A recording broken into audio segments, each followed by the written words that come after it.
네, 여러분 안녕하세요. 흥지입니다. 정말 오랜만에 여러분들 또 찾아뵙는 것 같아요. 제가 그동안에 너무 유튜브를 못해서 많은 분들께 좀 죄송하다는 말씀 드리고 싶어요. 제가 유튜브를 뜸하게 하는 사이에 제 채널에 그동안에 1700여 명의 구독자분들이 생겨나셨더라고요. 정말 너무나 감사드립니다. 제가 유튜브를 못했던 이유는 사실 다 핑계이긴 한데요. 그동안에 좀 바빴어요. 작년에 9월에 치과 상담의 정석이라는 전자책을 출간을 했고, 이어서 11월에 난생처음 치과 진료라는 책이 이제 나오면서 정말 정신없는 시간을 보냈던 것 같아요. 이 난생처음 치과 진료라는 책은 지금 이미 2달 만에 2세가 들어가가지고 베스트셀러에 반열에 올랐고, 알라딘에서는 치과 임상 부분 1등이라고 합니다. 정말 감사드려요. 이 책을 읽고 나서 저희 독자분들이 메일도 주시고 또 블로그에 연락도 많이 주셨었는데요. 이런 이제 궁금증, 치과 임상에 대한 궁금증을 네이버 카페에 흥덴트스 거기에 오셔가지고 질문해 주시면 저 말고 다른 저자님들이 계시니까 또 답변도 더 여러 명이 해주니까 원하시는 대답을 들으실 수 있지 않을까 싶어요. 그래서 꼭 흥덴트스쿨로 방문해 주시길 바라겠습니다. 네, 그리고 나서 이제 올해는 정말 계획을 많이 세웠는데, 올해 초에는 이제 블로그를 치과에서 운영하시는 경우가 요즘 많잖아요. 그런데 이제 노력에 비해서 성과가 나타나지 않는다, 또 노출이 되지 않는다, 이런 분들이 많으셨어요. 그래서 저의 이제 블로그를 운영했던 경험을 바탕으로 여러분들이 직접 관리를 하실 때에도 노출이 좀 더 잘 될 수 있는 방법을 찾아서 이제 1월 달에 블로그에 대한 책을 또 발간을 했습니다. 근데 이거는 이제 30페이지짜리 소책자여가지고 여러분들이 이제 핵심만 보실 수 있게 정리를 해봤는데 도움이 되셨으면 좋겠습니다. 제가 치과 컨설팅을 하고 치과 매출을 올리는 데 있어서 사실은 치과 상담이 빠질 수가 없어요. 그래서 전반적인 모니터링이 끝난 후에 이 치과 상담 교육은 꼭 들어가는데요. 사실 제가 처음부터 상담을 잘했던 건 아니었어요. 비교적 어린 연차인 4년차 때부터 상담을 시작을 했지만 아무런 교육을 받지 못한 상태에서 상담을 들어가니까 정말 상담 동기율이 낮았었어요. 저랑 상담을 하고 나면 환자분들께서 생각 좀 해보고 올게요. 다른 핑계를 대시면서 치료를 결정하지 못하고 나가는 모습을 많이 봤어요. 그럴 때마다 사실 원장님 얼굴 보기도 그렇고 직원분들 얼굴 보기도 민망하고 제가 한없이 작아지는 것 같았어요. 그래서 그때 당시에 정말 많은 그 상담 세미나들을 다니고, 그리고 책도 설득의 심리학이라든지 사람의 심리에 대해서 많이 읽어봤던 것 같습니다. 그때 제가 했던 실수들 사실 아직도 완벽하다라고 얘기는 할 수는 없지만 그때 했던 최악의 실수는 안 하는 것 같아요. 그래서 여러분들만큼은 이런 실수를 좀 피해 가시라는 의미에서 제가 치과 상담사 시절에 했던 최악의 실수 워스트 5를 뽑아봤습니다. 5위는 조급한 제 마음을 들킨 건데요. 사실 제가 이제 상담을 들어가면서 성공을 꼭 시키겠다는 의지가 있다 보니까 막상 들어갔을 때 심장이 막 두근두근 거리기도 하고요. 막 식은땀이 나기도 하고 그랬었어요. 환자가 안 한다고 하면 어떡하지? 그냥 가면 어떡하지? 이런 생각을 하면서 상담을 하다 보니까 굉장히 초조한 거예요. 노래 경연대회 보면 이런 얘기 하시잖아요. 힘을 빼고 편안하게 불러라. 그래야 감동이 온다. 막 이런 얘기를 하시잖아요. 저는 제가 힘이 너무 들어가 있으니까 그게 환자한테 좀 부담스럽게 느껴졌던 것 같아요. 이분의 상황이 안 되면 안 하실 수도 있는 거잖아요. 근데 이제 너무 과한 욕심을 가지고 들어가지 말아야겠다. 좀 마음을 관대하게 가지고 내 여유를 가지고 들어가야겠다라는 생각을 했습니다. 아주 기본적인 건데 제가 많이 했던 실수라고 생각이 듭니다. 다음은 4위입니다. 타 치과를 비방하는 건데요. 그렇다고 해서 제가 특정 치과를 딱 가리키면서 그 치과 별론데요 라고 얘기했던 거는 아니에요. 그렇지만 치과에서 이렇게 진료를 하다 보면 어떤 게 잘 된 치료고 어떤 게 안 된 치료인지 솔직히 보이잖아요.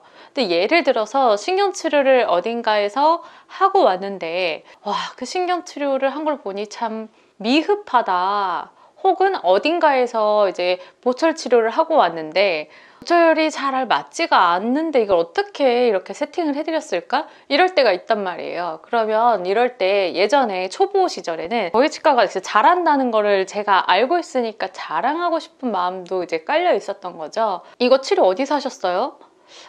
치료가 조금 덜 된 것 같은데? 이런 말을 했던 적이 있었던 것 같아요. 하지만 그렇게 말을 하는 순간부터 환자는 그 치과에 대한 불신을 가지게 되고 또한 우리 치과한테 신뢰를 가진다고 말할 수는 없을 것 같아요. 그래서 그런 얘기를 하는 거는 그것 때문에 문제가 생겨서 꼭 말을 해야 되는 경우가 아니라면은 그런 얘기는 하지 말고요. 그 다음에 이제 치료 방법에 대해서만 설명을 해드리면 되는 것 같아요.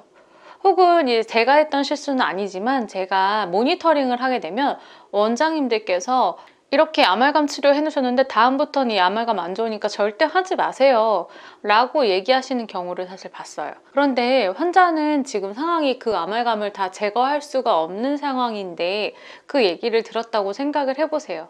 안 좋은 설명을 듣고 내 몸에 그 아말감이 있다? 저는 상당히 기분이 불쾌할 것 같아요. 사실 그 전만 해도 그냥 문제없이 살았었는데 그 얘기를 듣는 순간 기분이 상할 수가 있다는 거죠. 다른 치과 치료에 대한 비방, 그리고 이미 했던 치료에 대한 잘못된 점을 이렇게 부각시킬 필요는 굳이 없다라는 말씀을 드리고 싶습니다. 네, 이어서 3위입니다.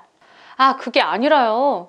이렇게 얘기했던 거예요. 환자분들이랑 상담을 하다 보면 요즘에 인터넷에서도 정보가 많고 그리고 친구분들이랑 얘기하면서도 이제 정보를 받기도 하는데요. 저도 가끔 카페에 이렇게 앉아있다가 보면 옆 테이블에서 치과 얘기가 나오면 저도 귀가 쫑긋해서 막 들어요. 근데 얘기를 할 때 제가 끼어들 수도 없고 되게 답답한 경우가 많은데요. 정말 그게 아닌데 그게 맞다라고 얘기를 하는 경우가 되게 많아요.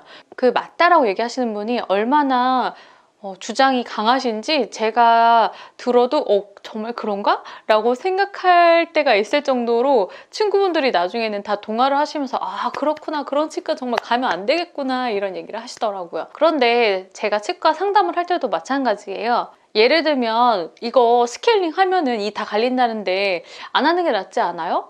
이거 한 번 하면은 평생 해야 된다던데? 이렇게 얘기를 하실 때가 많단 말이에요. 그렇게 얘기를 하셨을 때 사실 이제 연차가 좀 낮을 때에는 그건 아니고요. 오히려 안 하시면 나중에 잇몸이 안 좋아져서 더 나쁘세요. 지금 하시는 게 낫습니다. 그렇게 말하시는 건 오해시고요. 그건 아니에요. 라는 얘기를 많이 했단 말이죠.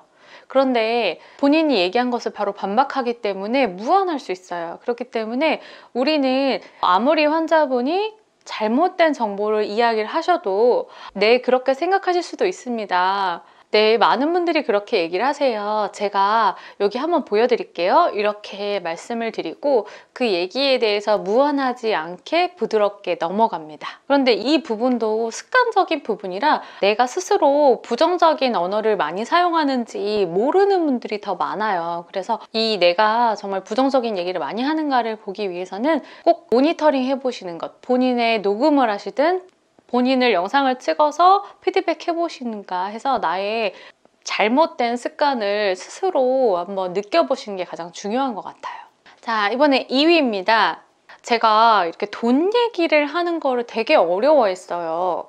사실 지금도 쉽지는 않은데 익숙해지고 이제 방법을 아니까 지금은 할 수가 있는 건데 처음에 시작할 때는 돈 얘기하는 게 왜 이렇게 어렵죠?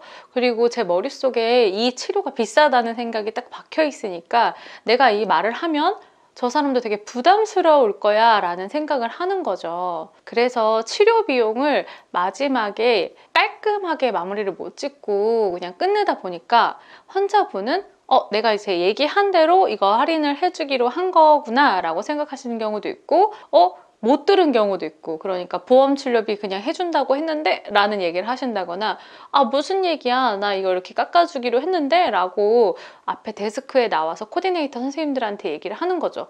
그랬을 때 코디네이터 선생님은 또 저를 부를 수밖에 없고 또 저는 그걸 보고 아까 제 말은 그게 아니라요 라는 얘기를 또 하면서 정리를 한 번 더 해줘야 되는 상황이 오는 거죠. 그래서 치료 비용을 얼렁뚱땅 넘겼던 게 정말 안 좋았던 습관이고 다른 사람을 힘들게 했던 그런 습관이었던 것 같습니다. 그래서 2위는 얼렁뚱땅 치료 비용 넘기기였습니다.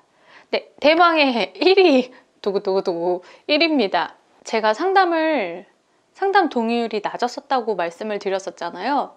그 원인 중에 가장 큰 이유라고 생각을 하는데요. 바로 상담 중에 저 혼자 말하기였습니다. 나 혼자 계속 얘기하는 거예요. 제가 이것 역시 영상을 찍어서 보니까 한 97%는 혼자 이야기를 하고 있더라고요. 그러니까 상담이 아니라 그냥 혼자서 치료에 대해서 브리핑하고 치료 비용을 얘기하고 이런 수준이었던 거예요.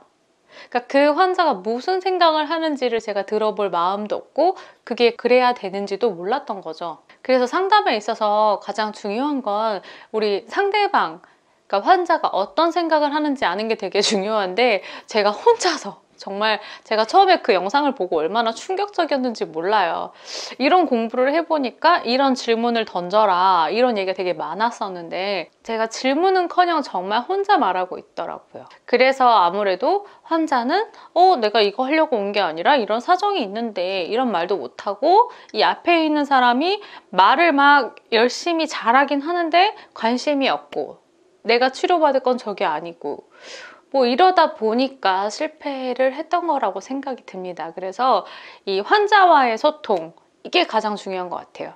그래서 제가 이제 들었던 강의 중에 모니터에 빨간색 스티커를 붙여놓고 그걸 볼 때마다 입을 다물어라 라는 얘기를 해주신 분이 계시는데 빨간 색깔 테이프를 실제로 이렇게 붙여놨었는데 그럴 때마다 제가 입을 열고 있더라고요. 그러면 바로 그만 말하고 환자분한테 질문하고 이런 방법으로 이제 상담 방법을 바꿨더니 환자분의 사정을 알 수가 있었고 어떤 생각으로 이제 이 치료를 진행하기를 원하시는지를 들으실 수 있었기 때문에 환자분의 사정에 잘 맞는 치료 계획이 세워질 수가 있었고 저도 역시 환자를 그냥 보내는 일이 없었던 것 같습니다. 제가 지금까지 겪었던 일과 봤던 일들을 여러분들한테 나누어 드렸는데요.